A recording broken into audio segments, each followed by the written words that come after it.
So how do you explain the fact that the Lions are 2.5-point favorites when it started as the Vikings as 2.5-point favorites? Yeah, it's certainly, interesting. I wouldn't have expected it. I can understand the logic of a little bit, though.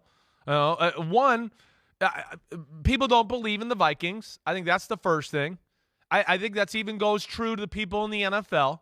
People watch it and go, hey, I think Tony Dungy and Jason Garrett, they asked them the same things just to throw out some other where you go, hey, it's good, we get that, but man, I don't know what, there's no dominant factor of their football team.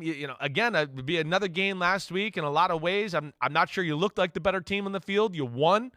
And then as we know, Mike, it's a matchup league, and I think that's probably where people look at it and go, man, this Lions offense, they can run it on just about anybody. The way Goff's throwing it, that's good. Ever since they made some adjustments on defense, that's been better. Kirk Cousins has not been great as of late. The passing game, I don't want to just put it on Kirk Cousins. And the running game, as we discussed, was really more of a benefactor of the passing game being good in a lot of ways. It was pass first and then run, where in years past we saw them run and then, now they can pass it. So I guess those would probably be my reasons, let alone, the Lions are a hot football team right now, and they're at home.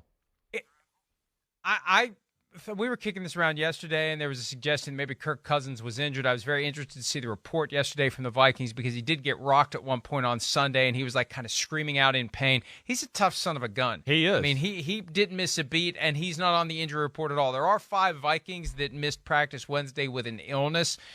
I suspect by Sunday they'll be fine, but the problem is how many others are going to pick it up and what kind of an issue are they going to have as the week unfolds.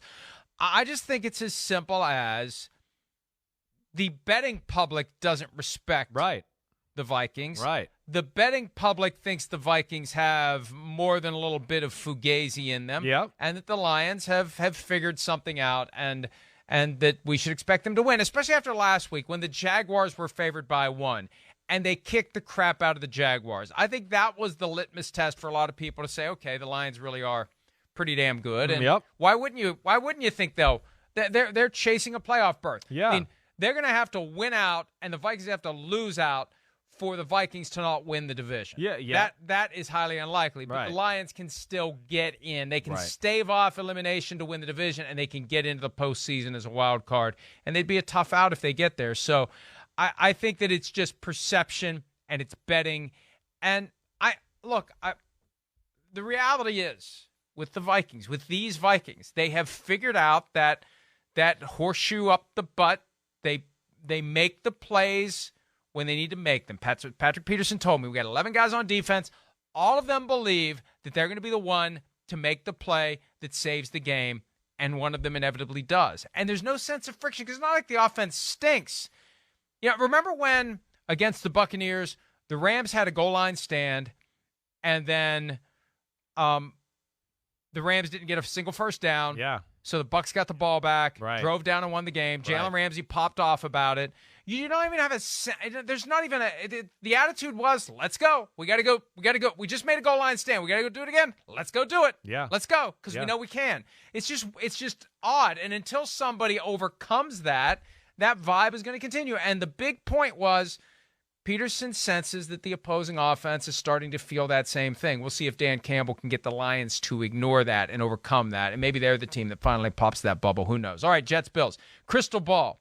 Will the Jets be going back to Zach Wilson after this game? Remember, last year it was Mike White losing to the Bills 45-17 and being picked off 4 times with no touchdowns that ended the Mike White experiment. Will it end again after this game, Chris? I'm going to say no. I don't know. It just has no feel of ending in sight. Just the vibe around it, the way the team has acted, the players have acted around Mike White. I think it would. I'm going to say no because I think it'll take 4 interceptions, and I'm not going to say that's impossible. I mean, I'm not. He could have thrown 4 or 5 interceptions last week against your Vikings team. He threw 2, and he had 2 or 3 others that were in their hands, and they dropped it. So, but I think it'll take a monumental, like last year, type of game, and I don't think he's going to do that. I don't. I think again, he's got a little more experience. He understands what he dealt with last year in that defensive scheme, where I think he'll be a little bit more conservative with some of his decisions and things like that, to where he'll hold on to the job for another week. It's a weird situation. Well, and we talked about it the other day. There's just something more going on here than how well Mike White does or doesn't perform. And the players love him. The players believe in him. The coaches believe they can coach him. And Zach Wilson is still in the doghouse. I can't imagine Zach Wilson going from inactive to starter. That's starter. Weird. Right, exactly. I think the step would be, all right, we're going to make him the backup today. Right. That would, just like they did with Mike White. Yep. That was the first real signal of what was coming. They put Mike White ahead of Joe Flacco. Well, why are you doing that? Well, what happened a few weeks later? So right. I think the first step would be Flacco's in street clothes and Zach Wilson's number 2. So I agree with you. Unless he's injured, they're not going back from Mike White to Zach Wilson after this game. Browns-Bengals. And the Browns, it's just weird. This weird. Bengals own the Chiefs. Browns own the Bengals. Browns are 5-7. Second game with Deshaun Watson. Scale of 1 to 10. Confidence level that Joe Burrow puts an end to his own personal struggles against the Cleveland Browns. I'm going to say about an 8. I'm pretty confident. One, hey, they lost to them the last game of the year last year when they didn't play anybody, right? But his struggles are real. He's had some games where he's put up some big numbers. 2020, I think he had a game or one of those games where he threw for 400 yards. Might have been like a Thursday night game if I remember right. But yeah, it hasn't been, easy against this football team. But I think the way I look at it is just, you kind of hit on it earlier. Deshaun Watson's still getting his feet back underneath him, and it's been a long time, so I don't expect him to be going, full go here. And I just think the Bengals have turned a corner here. The defense is awesome. The offense and Burrow is awesome. The offensive line has become real again, and they're pass protecting damn well. I mean, we didn't hear Chris Jones' name last week. Alex Kappa is one of the only humans I've seen that can kind of not be obliterated by Chris Jones in one-on-one. So they got it rolling right now. And Joe Burrow has entered the Mahomes-Allen conversation for my money. That would be just the Chris Simms assessment, that I think they're kind of on another level, those three. You know me, I always said Mahomes and Allen were on another level. Burrow, the last 4 or 5 weeks, the way he's played, the throws, the off-schedule stuff, I think he's entered that conversation, and that's where I have, pretty strong confidence in them. And done a lot of it without Jamar Chase. Right. Chase was back last week. Right. Now he'll have another game under his belt this week. And I just think that, look, Deshaun Watson was not good last week. No. I still don't know how the Browns won that game, other than the opponent was the Houston Texans. They returned a punt. They had a returned a fumble. They had a pick six. I mean, they scored with everything but the offense last week. It was pretty amazing, actually. Sorry, I didn't mean to cut you off. I just had to throw that out there. It was funny. Anybody that plays fantasy football knows that the Browns' defense last week was a juggernaut for all of that, because you get the special team score as well.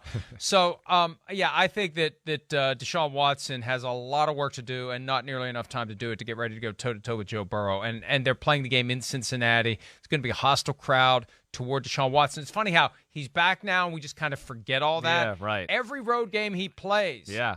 Every time. He's going to Pittsburgh later this year. Are you kidding me? You think they're going to be friendly in Pittsburgh to Deshaun Watson? Holy cow. And they aren't going to be friendly to him in Cincinnati this weekend either. And all that, he's human. It's going to work on you. It's going to wear you down. It's going to distract you. I think I'm at a 9.